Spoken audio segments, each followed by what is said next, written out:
Hello सांग माने तो केमिति अछंदी आपण माने भाबुची भलरे थिबे। तो मोर आउ गोटे मिनी ब्लॉग को आपण मानको स्वागत।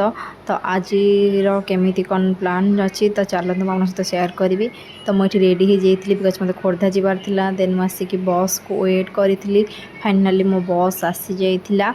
तो मो बस भितर को आसी हेरी बसी तापर फाइनाली खोर्धारे पहुँची जाइली मु न्यू बस स्टैंड रे। तापर एठी मु एलिना मैडम को पई वेट करथिली। मैडम हमर घंटाटे लेट रे आसले मते खरारे वेट करेले। देन आमे आस्थिलु हेरी शॉपिंग पई। तो फास्ट आमे जाइथिलु स्टाइल बाजार को। मैडम को मु गोटे चॉकलेट देइथिली। तो मैडम कहले र मु खाई सारे देन जीबी। मैडम खुशी खुशी चॉकलेट टे खाईदेले। देन आमे मिसिकी गलु शॉपिंग करिया पई। तो शॉपिंग करने को आसिकी टिके स्टाइल न मारिले हबो कि। देन मत किसी भल लगी नाला। तो आम जाइलु V2 को। तो चलतु ये मु जो जिन खोजुची मत मिलूँ ना नहीं मैडम खोजार व्यस्त पूरा सांग खोजबी मैडम पूरा मो खोजार व्यस्त। तो ये भी मतलब से जिनटा मिल नाला मन दुखरे आम फेरी। देन आउ गोटे मॉल को जाइलु। तो सेठी मु किसी जिनस ड्रेस ट्राए करी। यहाँ ट्राए कर यहाँ भल लगे। देन सेटा टिके ट्राए करी केमती लगुच मो उपरे।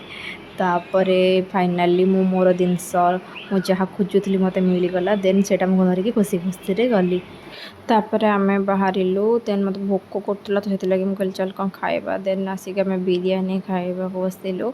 तो मु बिरियानी टिके टेस्ट करे केमती कौन लगुच खालापर। हाँ ठीक ठाक थिला भल थिला। देन आम जाइलु पार्लर टिके खाई सारिकी बिकज मत आईब्रो सेप करार थिला। तापर एठी आसिक टिके स्टाइल मारदेलु। तापर मोर आईब्रो सेप चलला।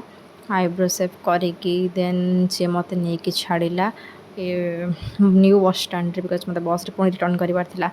तापर से मत छाड़ी देकी रिटर्न कला। तापर मुझे वेट करी बस को। बोर लगुला स्प्राइट पी देती। फाइनाली 3 घंटा वेट पर बस आसाला। देन बस रे बसी जाइली। तापर विंडो सीट रे बसिकी जीवार जो मजा। तो तापर कॉलेज टिके देखिकी मोर कॉलेज कथा टिके मन पड़ जाइला।